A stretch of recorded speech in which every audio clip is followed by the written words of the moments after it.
जय जिनेन्द्र।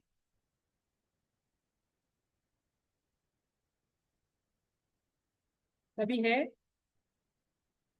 जय जिनेन्द्र मैम है ना। हाँ, जय जिनेन्द्र देखते हैं तो अच्छा लगता है। हाँ, वो तो है ही नहीं, उसके बिना क्लास लेने का मन नहीं होता है। वही तो। चलो। मुझे आज एक पूजा में जाना है। लेकिन मैं अभी तो हूँ, आधी घंटा सुनूंगी। सुनती तो रहूंगी। जी जी। रास्ते में भी रहूंगी तो सुनती ओके, रहूंगी। कोई नहीं। 3 बजे से पूजा है एक्चुअली। हम्म। चलो। जी। कल हमने जैन मूर्ति कला को देखा था। ठीक। जैन मूर्ति जी। कला के अंतर्गत हमने मूर्तियां कैसी होनी चाहिए, मूर्तियों की रचना किस दृष्टि से होनी चाहिए, उसके हीनांग हम्म। अधिकांग और वक्रांग नहीं होने चाहिए, इसके बारे में कल पूरा डीप में हमने देखा। अब आज हम देखेंगे कि जो हमारे प्रमुख 24 तीर्थंकर हम्म। है, उनकी मूर्तियां कहाँ कहाँ कैसे कैसे पाई हम्म। जाती हैं। ठीक। ऐसे तो बहुत सारी जगह पर मूर्तियां पाई जाती है, लेकिन कुछ विशेष विशेष स्थानों को लेकर ही मैं शॉर्ट में आपको बताऊंगी कि 24 तीर्थंकर जो जिन है, उनकी अगर मूर्तियों की कोई हम्म। विशेषता है तो वो विशेषता बताऊंगी। और 24 तीर्थंकरों की मूर्तियां कहाँ पाई जाती है वो हम देखेंगे। इसके पश्चात जैन मूर्ति कला में हम यक्ष यक्षिणी की मूर्तियां कैसी पाई जाती है, कैसे समझे कि ये जैन दर्शन की मूर्तियां है, ये हम आगे के क्लास में हम्म। देखें। आज तो सबसे पहले देखिए, इस अवसर्पिणी काल में 24 तीर्थंकर। ठीक। सबसे पहले जी। थे भगवान ऋषभदेव। जब हम 24 तीर्थंकरों के बारे में अध्ययन करते हैं, तो हमें एक वर्णन देखने को मिलता है बहुत सारे ग्रंथों में, चाहे दिगंबर परंपरा का हो चाहे श्वेतांबर परंपरा का हो। दिगंबर परंपरा के आदि पुराण, हरिवंश पुराण, पद्म पुराण, इसमें जब आप भगवान ऋषभ देव के बारे में पढ़ते हो, आदि पुराण में तो पूरा उनका चरित्र ही है। और हरिवंश पुराण और पद्म पुराण में भी जब आप भगवान ऋषभ देव के बारे में पढ़ते हैं, तो वहां पर एक वर्णन भगवान ऋषभ देव को लेकर दिया जाता है, वो है उनकी जटाओं का होना। ठीक। और श्वेतांबर परंपरा के जो आचार्य हुए हैं, उनके भी कोई कोई ग्रंथ में, जैसे आचार्य हेमचंद्र का हो त्रिषष्ठी शला का पुरुष, इसमें भी कहीं कहीं देखा जाता है कि भगवान ऋषभ देव को जटाएं थी। हालांकि जब हम तीर्थंकरों का अध्ययन करते हैं, जैसे तीर्थंकर के बारे में हम जानते हैं, तो उसमें तीर्थंकरों के 34 अतिशय आते हैं, और उन 34 अतिशयों में एक अतिशय आता है कि तीर्थंकर के नख और केश ये नहीं बढ़ते हैं। ये हमेशा प्रमाणोपेत ही रहते हैं। परंतु फिर भी इसके पश्चात भगवान ऋषभ देव को लेकर एक अ, वर्णन आता है कि जिस दिन भगवान ऋषभ देव ने दीक्षा ली थी, उस दिन से लेकर एक शिला पर वो 6 महीने तक योग साधना में बैठे थे। यानी 6 महीने का योग करके वो एक शिला पर बैठे थे, और निरंतर ध्यान में रहने के कारण वो केश संस्कार नहीं कर पाए, इसीलिए उनके केश जो है वो बढ़ गए थे। है ना। तो वो केश बढ़ गए थे, तो उसका जैसा पुराणों में वर्णन आता है, उसके अनुसार हमें उनकी मूर्तियां मिलती है। जैसे कि मैंने पहले क्लास में या दूसरे क्लास में आपको बताया था कि जब हम हड़प्पन सिविलाइजेशन के बारे में देखते हैं, तो वहां पर जो सिक्के मुहरे आदि मिले हैं, या कुछ मूर्तियां जो वहां पर मिली है, वो मूर्तियां तो जिन एक मूर्तियां, मूर्ति भी मिली, हाँ। हाँ जिन मूर्ति केशव। है, परंतु उसको हम्म। केश, और वो केश केश वाली मूर्ति होने के कारण वो भगवान आदिनाथ की मानी जाती है, क्योंकि पुराणों में भगवान आदिनाथ को लेकर ही ऐसी चर्चा पाई जाती है कि 6 महीने में उनके केश बढ़ गए थे। ठीक। तो ये जो है भगवान ऋषभ देव की जो केश वाली मूर्तियां है, वो एक तो मथुरा के संग्रहालय में रखी गई है, जो लोहानीपुर आदि की जगह पर पाई गई है। एक देवगढ़ के संग्रहालय में भी भगवान ऋषभ देव की घुंघराले बालों वाली मूर्तियां पाई जाती है। और उसमें तो ये तो ठीक है, पाषाण की मूर्ति थी जो हड़प्पन सिविलाइजेशन में हमें मिली, या मथुरा संग्रहालय में है, या फिर देवगढ़ में पाई जाती है। लेकिन जब हम ब्रिटिश म्यूजियम में देखते हैं, तो ब्रिटिश म्यूजियम में भी भगवान ऋषभ देव की बालों वाली, यानी केश वाली मूर्ति, कांस्य की मूर्ति पाई जाती है। कांस्य जो धातु है, उसकी मूर्ति वहां पर पाई जाती है, जो ब्रिटिश संग्रहालय में अभी रखी हुई है। ठीक। अब दूसरे है भगवान अजितनाथ। अब भगवान ऋषभ देव जो है, उनकी मूर्ति के अभी जो मध्यकालीन मूर्तियां जो पाई जाती है उसके नीचे तो चिन्ह होते हैं। तो भगवान ऋषभ देव की मूर्तियों को समझने के पीछे क्या रहेगा, एक और प्रमाण क्या रहेगा कि उनके मूर्ति के नीचे वृषभ का चिन्ह दिखाई देता है, क्योंकि उनका लांछन वृषभ माना गया है। लांछन को लेकर एक बात ध्यान रखना, प्रत्येक तीर्थंकर के लांछन बताए जाते हैं ना। जैसे भगवान ऋषभ देव का हम्म। लांछन है वृषभ, क्योंकि उनकी माता ने पहला हम्म। स्वप्न ऋषभ का देखा। भगवान अजित नाथ जी की जो उनका लांछन जो है वो हाथी है, क्योंकि उनकी माता ने हाथी का स्वप्न देखा। हालांकि 24 तीर्थंकरों का जहाँ वर्णन आता है उसमें मात्र माता मरुदेवी ही एक ऐसी है जो पहले स्वप्न में ऋषभ को देखती है। बाकी के 23 तीर्थंकरों की जो माताएं हैं, ये पहले स्वप्न में हाथी को देखते हैं। तो भगवान अजित नाथ जी की माता ने पहले स्वप्न में हाथी को देखा, तो ये कोई बड़ी बात नहीं थी, लेकिन वो पहली इस अवसर। आपकी आवाज नहीं आ रही। हेलो। मेरी आवाज नहीं आ हेलो रही मैम, आपकी आवाज नहीं आ रही। मेरी आवाज बिल्कुल नहीं आ रही है इंदु जी, आ आपको रही है, आ रही। हेलो। नहीं, आ रही है, आपकी आवाज आ रही है, हमें आ रही है। मारसा आप म्यूट कर लीजिए एक बार। हेलो। महाराज साहब, हमें आवाज आ रही है, आप अपना ठीक करें कुछ। हाँ, तो मैम आपकी आवाज नहीं आ रही। वो शायद वहां पर ना रेंज हेलो। का प्रॉब्लम होगा मारसा।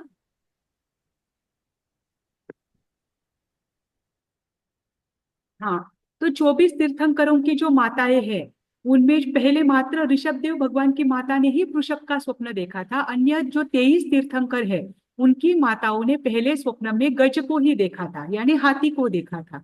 तो भगवान अजित नाथ जी का जो चिन्ह है हाथी का, ये कोई ये विशेषता नहीं है कि उनके अकेले उनके माता ने ही पहले गज का चिन्ह देखा, जैसे कि भगवान ऋषभ देव को लेकर हम देखते हैं।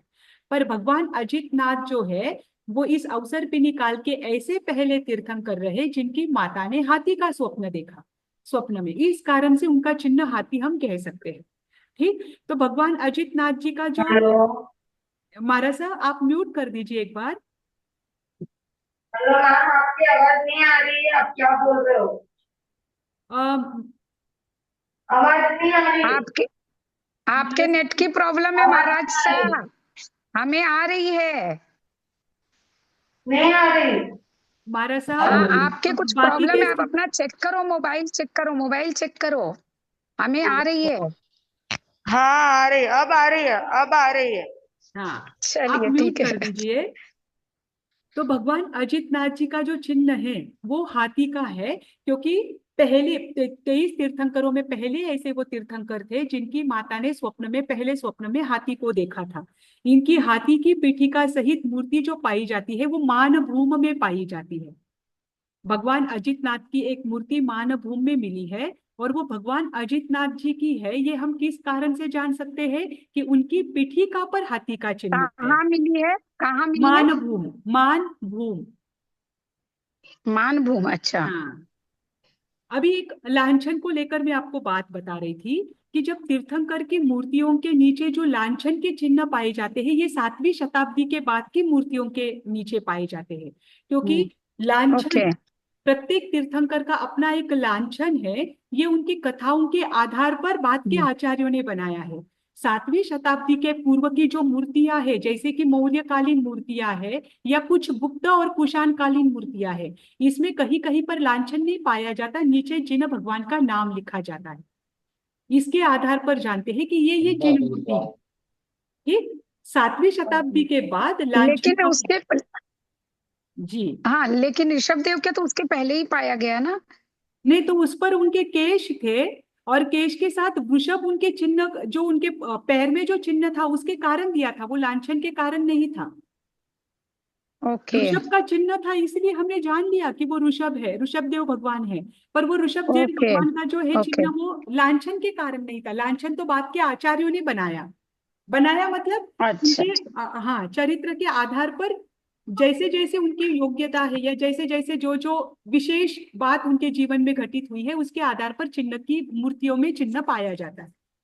ठीक, अब इसके बाद जो भगवान संभवनाथ है, उनकी पहली मूर्ति पाई जाती है 10वीं शताब्दी की, क्योंकि ये बीच के जो तीर्थंकर हुए इनकी ज्यादातर मूर्तियां नहीं पाई जाती। जैसे हम भगवान अभिनंदन जी के पास आएंगे तब आपको ध्यान में आएगा कि अभिनंदन जी भगवान की तो एक भी स्वतंत्र मूर्ति नहीं है। ठीक, तो भगवान संभवनाथ की जो पहली प्रतिमा पाई जाती है वो नालंदा संग्रहालय में पाई जाती है, जो कि 10वीं शताब्दी की।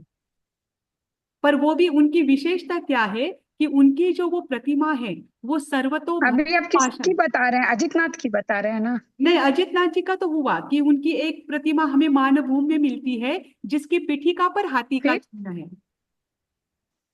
अच्छा। तो उसके पीठिका पर हाथी का चिन्ह होने के कारण वो भगवान अजित नाथ जी की कही गई है। और उनकी और जो है, अभी आपको ध्यान में आएगा, जो उड़ीसा की बारभूजी गुफाएं है, वहां का नवमुनि की गुफाएं है, या वहां पर महावीर भगवान की जो वहां हाँ बोलिए मैम। महावीर गुफाएं जो है, इनमें लगभग 24 के 24 तीर्थंकरों की मूर्तियां पाई जाती है। जैसे भगवान अजितनाथ की भी वहां पर मूर्ति है, कुछ कुछ तीर्थंकरों की मूर्तियां बस वहां पर पाई जाती है, अन्य जगह पर नहीं पाई जाती। ठीक, अब भगवान संभवनाथ जो है, उनकी जो प्रतिमा है, उनकी प्रतिमा नालंदा संग्रहालय में है। और उनकी प्रतिमा की विशेषता क्या है? ये सर्वतोभद्र पाषाण में बनी हुई है। कल मैंने सर्वतोभद्र का अर्थ कहा था। सर्वतोभद्र मूर्ति उसे कहते हैं जिसमें तीर्थंकर भगवान चारों ओर से अंकित होते हैं। तीर्थंकर का जो स्वरूप है, जैसे कि वो समऊ शरण में बैठते हैं, तो समऊ शरण में बैठने के बाद तीर्थंकर भगवान कैसे दिखते हैं? चारों ओर से दिखाई देते हैं। वैसे ही प्रतिमा के रूप में अंकित करना उन्हें कहते हैं सर्वतोभद्र प्रतिमा। तो ऐसी सर्वतोभद्र पाषाण की प्रतिमा भगवान संभवनाथ की नालंदा संग्रहालय में पाई जाती है। ठीक, जो लखनऊ संग्रहालय है वहां पर भी भगवान संभवनाथ की एक मूर्ति पाई जाती है। उसके सर पर 3 छत्र है। ठीक, दोनों ओर जो है मालाधारी जो पुरुष के आकार है वैसे खड़े, क्योंकि उनको हम यक्ष यक्षिणी नहीं कह सकते। ठीक, और वो जो मालाधारी व्यक्ति खड़े हैं उनके उस मूर्ति पर ही ये सब अंकित है। उसके नीचे उनकी यक्ष और यक्षिणियां हैं, संभवनाथ भगवान की। और उनके यक्ष और यक्षी का जैसा चित्र है उसके अनुसार हम जानते हैं कि ये भगवान संभवनाथ की क्या है, यक्ष यक्षिणी है। उसके आधार पर भी पता चलता है ये संभवनाथ की मूर्ति है। और नीचे संभवनाथ का चिन्ह क्या है? संभवनाथ भगवान का चिन्ह क्या है?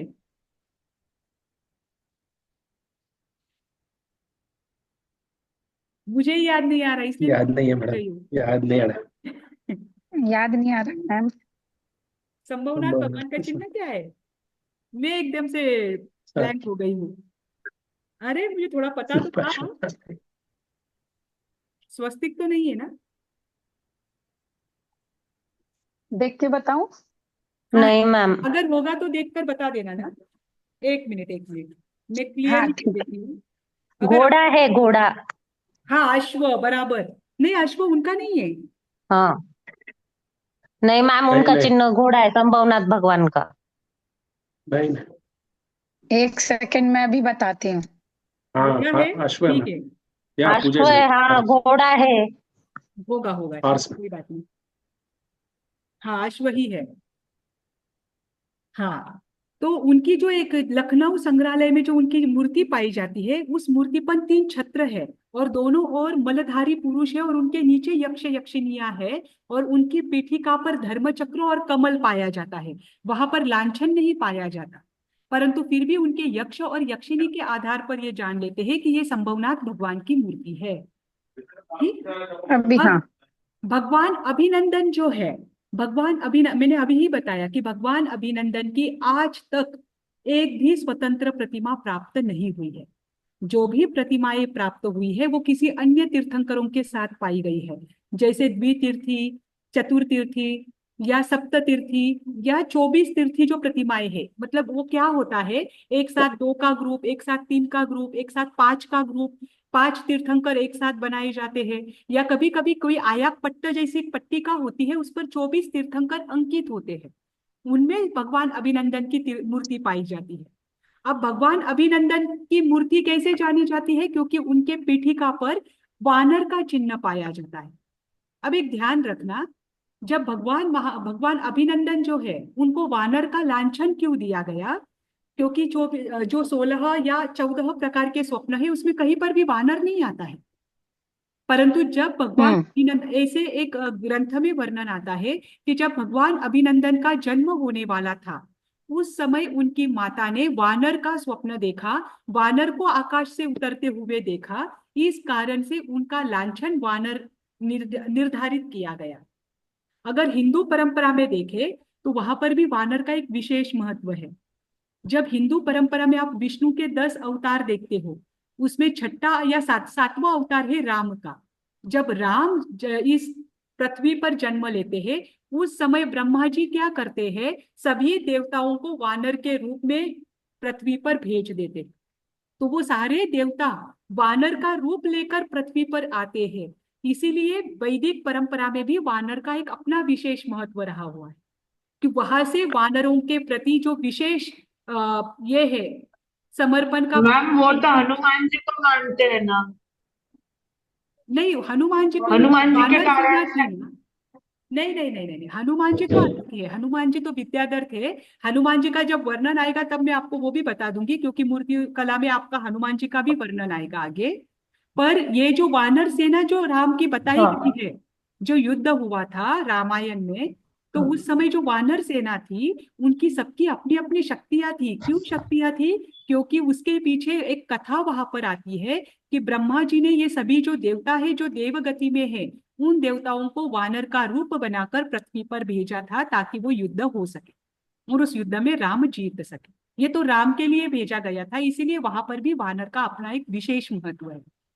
ठीक, ऐसा वानर का चिन्ह अभिनंदन भगवान का है। और जो जो मूर्तियों पर वानर का चिन्ह दिखाई देता है वहां से हम क्या समझते हैं कि ये भगवान अभिनंदन की मूर्ति है। फिर आता है सुमतिनाथ भगवान की। सुमतिनाथ भगवान की मूर्ति जो है ये हाँ, उड़ीसा के, मैम एक हाँ, मिनट टोक रही थी। अभिनंदन भगवान की मूर्ति हमें कहाँ मिलती है मुख्य रूप से? अलग से देवगढ़ मिलती में है और कहीं? खजुराहो में। देवगढ़ और खजुराहो, हाँ, यहाँ पर ओके, ठीक अभिनंदन है, भगवान की मूर्तियां मिलती है। ठीक है। वो 10वीं शताब्दी के पूर्व की नहीं है। हाँ, ये जो भी मूर्ति अभिनंदन भगवान की हमें हम्म, मिलती है ये सारी 10वीं शताब्दी के बाद की है। ओके, हाँ, अभी भगवान सुमतिनाथ ठीक है। की जो मूर्ति है वो पाई जाती है उड़ीसा के बारभूजी गुफाओं में, महावीर गुफाओं में। वहां पर भगवान सुमतिनाथ की जो मूर्ति है वो योगासन में पाई जाती है।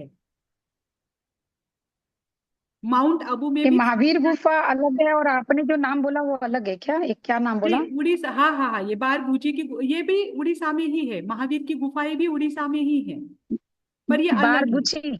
बारभूजी, 12 भुजा बारगुची, होती है ना, भुजा यानी हाथ, वैसा हाँ, 12 भुजी। ओके, 12 गुफा, हाँ, 12 भुजी ओके। और महावीर की गुफाएं है। वहां पर सुमतिनाथ भगवान की मूर्ति पाई जाती है जो योगासन में है। और माउंट आबू में भी सुमतिनाथ भगवान की मूर्ति मिलती है।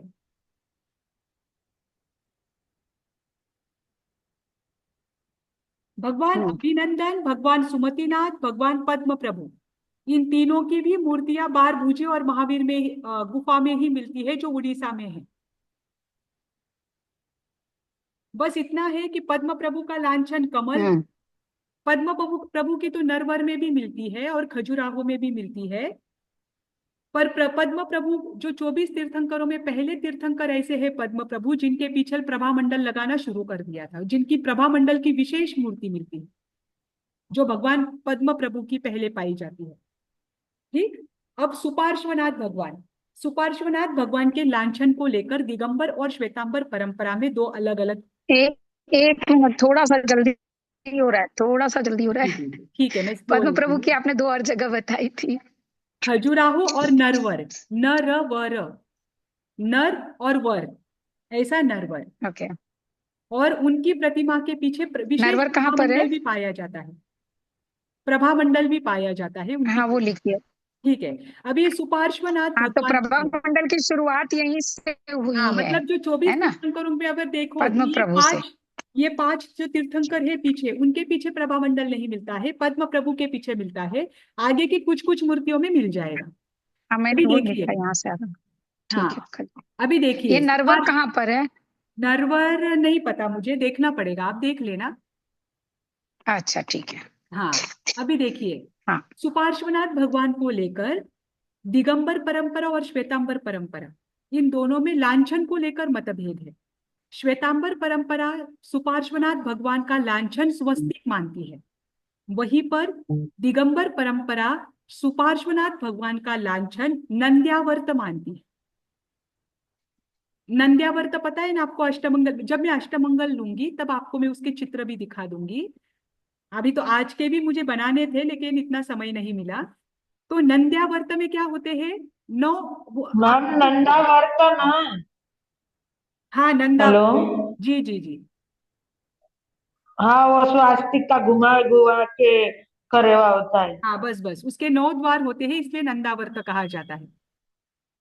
ठीक। अभी देखिए, अब सुपार्श्वनाथ हाँ भगवान की जो प्रतिमा है वो भी सर्प फनों से युक्त होती है। आपने कभी सुपार्श्वनाथ भगवान की प्रतिमा देखी होगी, प्राचीन प्रतिमाएं, तो उसके पीछे भी सर्प फन है। और अगर आप पार्श्वनाथ भगवान की प्रतिमाओं देखोगे तो उसके पीछे भी सर्प फन है। पर विशेषता इतनी है कि जो सुपार्श्वनाथ भगवान है उनके पीछे जो सर्प फन है वो 3 या 5 फनों से युक्त होता है, क्योंकि वास्तु विद्या के अनुसार 1 या 9 फन तो नहीं होने चाहिए। मतलब मूर्ति कला का वास्तु विद्या जो होती है उसमें बताया है कि 1 फन या 9 फन की जो मूर्ति है वो नहीं दिखाई जानी चाहिए। लेकिन कहीं कहीं पर आप पार्श्वनाथ भगवान की मूर्ति देखोगे तो एक आध जगह पर वो 9 फन वाली भी मिलती है। पर वास्तुकला का इसमें, मतलब मूर्ति कला में जो वास्तुकला आती है उसमें उसका निषेध दिया गया है। तो सुपार्श्वनाथ भगवान की जो फन है वह उनके पीछे 1, 5 या 7 फन की सर्प फन होते हैं, और पार्श्वनाथ भगवान के पीछे 9, 11 या सहस्त्र फन भी देखे जाते हैं। सहस्त्र फन तो पाए। मैम ऐसा क्यों है ये दोनों के बीच में फिर डिफरेंस? हाँ, तो क्योंकि दोनों के ही शासन काल में सर्प की एक मतलब विशेषता रही डिफरेंस है। क्या रहेगा? हाँ, मैं बता रही हूँ। दोनों के ही शासन काल में सर्पों की एक विशेषता रही, जैसे कि भगवान पार्श्वनाथ के समय में, जब भगवान पार्श्वनाथ 84 दिन तक उन्होंने निरंतर साधना की दीक्षा के बाद, तो 84वें दिन तक दिगंबर परंपरा में आता है कि निरंतर 84 दिन तक, श्वेतांबर परंपरा में आता है कि 84वें दिन संगम देव ने उनको उपसर्ग दिया। किसे? भगवान पार्श्वनाथ। हाँ संगम भगवान देव ने, पार्श्वनाथ। हाँ, विविध उपसर्ग दिए। तो उस समय जो भगवान पार्श्वनाथ ने जिस सर्प का उद्धार किया था वे बने थे धरनेन्द्र देवता। हाँ ठीक? तो वो धरनेन्द्र देवता अपने पूर्व जाति स्मरण ज्ञान के आधार पर जानते हैं कि पार्श्वनाथ के कारण ही क्या हुआ है, मेरा कल्याण हुआ है और मैं सर्प जाति से आज हाँ देवता बना हूं। तो वो धर्मेंद्र क्या करते हैं, उस समय पीछे फन लगाकर पार्श्वनाथ भगवान की रक्षा करते हैं। एक ये हाँ प्रसंग आता है पार्श्वनाथ को लेकर, इसीलिए पार्श्वनाथ की मूर्तियों में सर्प फन दिखाया जाता है। अब दूसरी बात है सुपार्श्वनाथ भगवान के समय। जब सुपार्श्वनाथ भगवान का जन्म होने वाला था उस समय भी उनकी माता ने सर्प फन से युक्त शैया पर सोते हुए स्वयं को देखा था। एक तो ये वर्णन ग्रंथों में पाया जाता है। दूसरी बात, जब सुपार्श्वनाथ भगवान को केवल ज्ञान हुआ था तो केवल ज्ञान होने के पश्चात इंद्र ने क्या किया? जब तीर्थंकर को केवल ज्ञान होता है तो इंद्र क्या करते हैं? समूह शरण की रचना करते हैं, है ना? तो इंद्र ने समूह शरण की रचना हाँ की। जब वो सुपार्श्वनाथ भगवान के समय इंद्र ने जब समूशरण बनाया तो उनकी जो पीठिका है जिस पर वो बैठकर, जो सिंहासन है, उसके पीछे छत्र सर्पोफनों का ही किया था।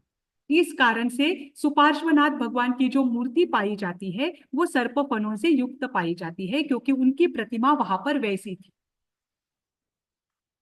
ठीक। इसीलिए दोनों के भी जीवन काल में सर्पफनों का विशेष महत्व रहा हुआ है।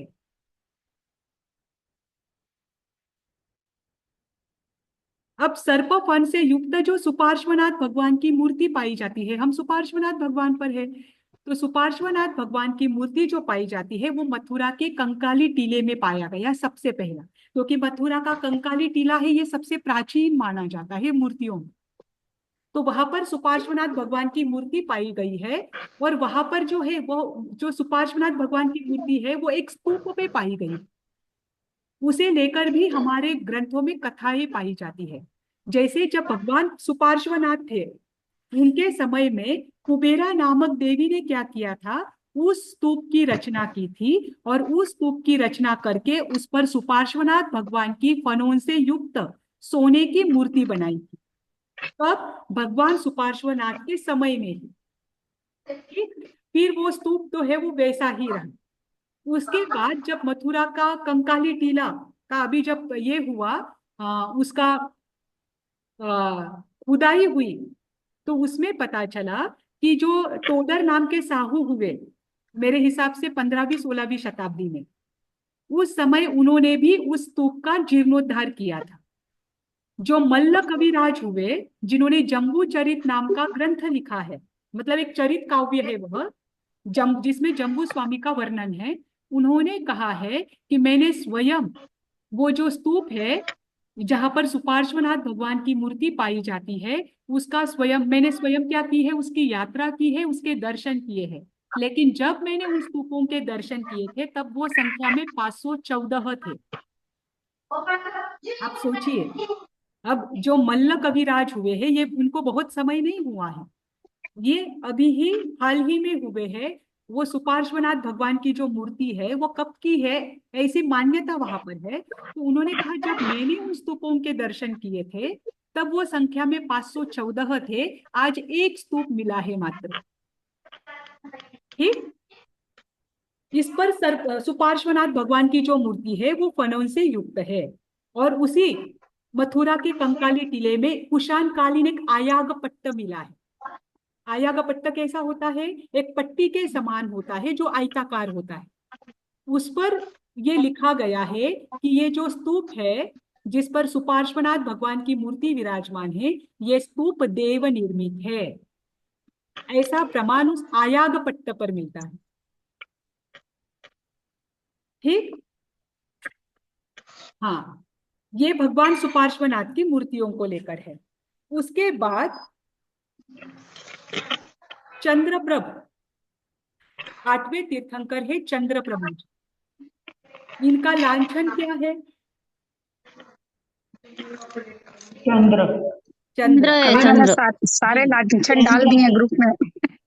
जी, चंद्र अर्धचंद्र ये इनका चंद्र प्रभु जी का याद है, चंद्र है अर्ध, चंद्र हाँ, है, पर चंद्र पूरा नहीं है, अर्धचंद्र है, इसीलिए उसे आधा कभी आधा कभी चंद्र आधा है। चंद्र। इसीलिए उसे कभी कभी सिद्धशिला भी कहा जाता है, क्योंकि सिद्धशिला का आकार भी यही है। इसीलिए चंद्र प्रभु जी हाँ, को लेकर दो प्रकार के लांछन का प्रयोग किया जाता है, और दोनों भी योग्य है एक दृष्टि से। एक है अर्धचंद्र कहो या फिर सिद्धशिला कहो, दोनों भी सही है। ठीक, अब चंद्र प्रभु जी की विशेषता क्या है उनके मूर्ति के, देखो बाकी जगह पर जो मूर्तियां पाई जाती है मैं उनका वर्णन नहीं कर रही हूँ, यहाँ पर मैं बस उनका ही वर्णन कर रही हूँ जो विशेष है। चंद्र प्रभु जी की एक मूर्ति विक्टोरिया लंदन म्यूजियम जो है वहां पर पाई जाती है, जो प्राचीन है। पर उसमें क्या दिखाया गया है, उसमें चंद्र प्रभु जी की जो मूर्ति है वो सप्त शिरों वाली है, यानी 7 सर, 7 उनके मुख उस पर है। दाई और 3 है, बाई और 3 है, और बीच में वो ध्यानस्थ बैठे हुए चंद्र प्रभु जी है।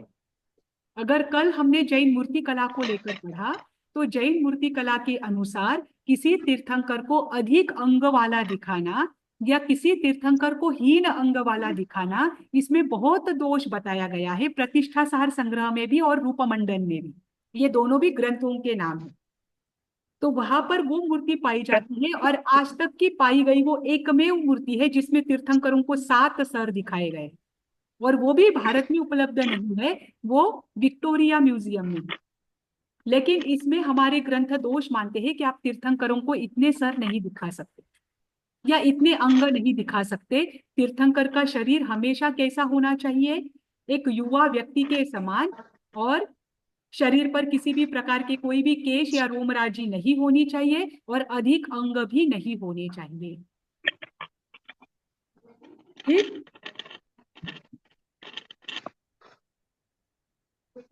अब 90 तीर्थंकर कौन से हैं?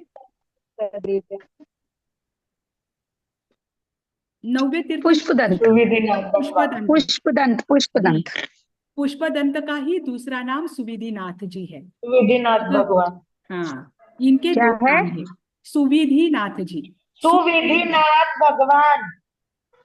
हाँ, तो पुष्पदंत के दो नाम पाए जाते हैं और दोनों दिगंबर और श्वेतांबर दोनों परंपरा के अनुसार इनका चिन्ह मकर बताया गया है। ठीक, अभी देखिए संख्या तीर्थंकरों की जैसे क्रम है, उसमें उनका क्रम कौन से नंबर पर आता है? 90 नौवा। नंबर पर, है ना? नौ आप हाँ महावीर गुफा में जाओगे जो उड़ीसा में है, वहां पर सभी तीर्थंकरों की मूर्तियां उनके क्रम के अनुसार ही रखी गई है। मात्र जो 90 तीर्थंकर है उनकी वजह से आगे का क्रम बिगड़ गया है। 90 तीर्थंकर जो है पुष्पदंत जी या सुविधिनाथ जी, उनकी मूर्ति वहां पर 14वें क्रमांक पर रखी गई है। मैम ऐसा क्यों? जी, कारण? इसका कारण तो नहीं है, पर ये गुप्तकालीन नहीं, ऐसा क्यों कारण? तो नहीं, लेकिन तो फिर जो गड़बड़ा जाएगा ना, बाकी फिर उसके हाँ, तो पहले बाकी के सारे गड़बड़ा गए, पर वो अगर आ क्रम गई के तो अनुसार ही है। दूसरी तो कारण क्या है कि उन्होंने ऐसे रखा? वो कारण तो नहीं पता है क्योंकि वो अच्छा, उसके गुप्तकालीन बाद क्रम मूर्ति के है। अनुसार है। हाँ, बाकी सब उनके एक के पीछे एक, जिसके बाद जो हुए हैं हम्म। उनका ही क्रम है। बस जो नहीं मैम, मैम आपने देखा रहेगा तो उनको पूछा रहेगा ना कि ऐसा क्यों रखा है करके। नहीं, उसको नहीं मैंने बता खुद नहीं सकते ना देखी तुम भी। है, मैंने तो ग्रंथों में पढ़ा है। और दूसरी बात, वो गुप्तकालीन हाँ। मूर्ति है, तो इसीलिए उसका प्रमाण तो मुझे कहीं नहीं मिला। मैं खुद भी ढूंढ रही थी जब मैंने आज पढ़ा तो, पर सही फिर भी बात मुझे है। नहीं मिला। पर इतना है अरे कि उस महावीर गुफा में जो पद्म प्रभु सॉरी पुष्पदंत जी की जो मूर्ति है वो 90वें स्थान की अपेक्षा 14वें स्थान पर रखी गई है। पर वो मूर्ति जो है वो गुप्तकालीन मूर्ति है। पर गुप्तकालीन मूर्ति होने के पश्चात भी, केवल ज्ञान होने के पश्चात कैसा वातावरण होता है? जैसे केवल ज्ञान होता है तो आनंदोत्सव मनाया जाता है, तो वो आनंदोत्सव का वर्णन भी उस मूर्ति के साथ किया गया है। जैसे कोई हाथ में मृदंग लेकर बजा रहा है, नाग या मल्ली आदि जो है वो दिखाए जा रहे हैं, पीछे प्रभामंडल आदि दिखाया जा रहा है। तो एक केवल ज्ञान का उत्सव वहां पर दिखाने का उस मूर्ति में प्रयास किया गया है। ठीक, अब इसके बाद है शीतलनाथ भगवान। इनका लांछन क्या है? श्रीवत्स। श्रीवत्स को विशेष बात है, जैसे हम 24 तीर्थंकरों की मूर्तियां देखेंगे, प्रायः सभी तीर्थंकरों के वक्षस्थल पर श्रीवत्स होता है। बस एक मल्लीनाथ भगवान की एक मूर्ति ऐसी पाई जाती है जो उन्नाव उन्नाव नामक गांव है। वो कहाँ पर आता है वो मैं नहीं बता सकती हूँ, मैं आपको देखकर बता दूंगी। उन्नाव नामक गांव में मल्लीनाथ की एकमेव मूर्ति ऐसी है जो स्त्री वेश में दिखाई गई, और वो स्त्री वेश में दिखाने के कारण उनके वक्षस्थल पर श्रीवत्स नहीं है।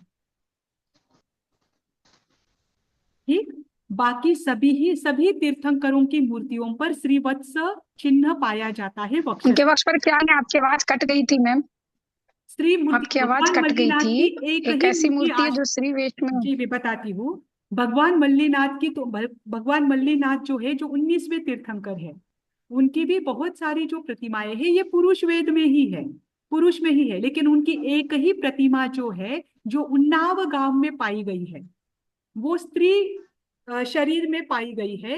इस कारण से उनके वक्षस्थल पर श्रीवत्स का चिन्ह नहीं है।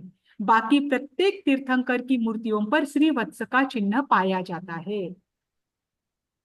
ठीक, और ये श्रीवत्स जो है ये 10वें तीर्थंकर शीतलनाथ भगवान का लांछन है।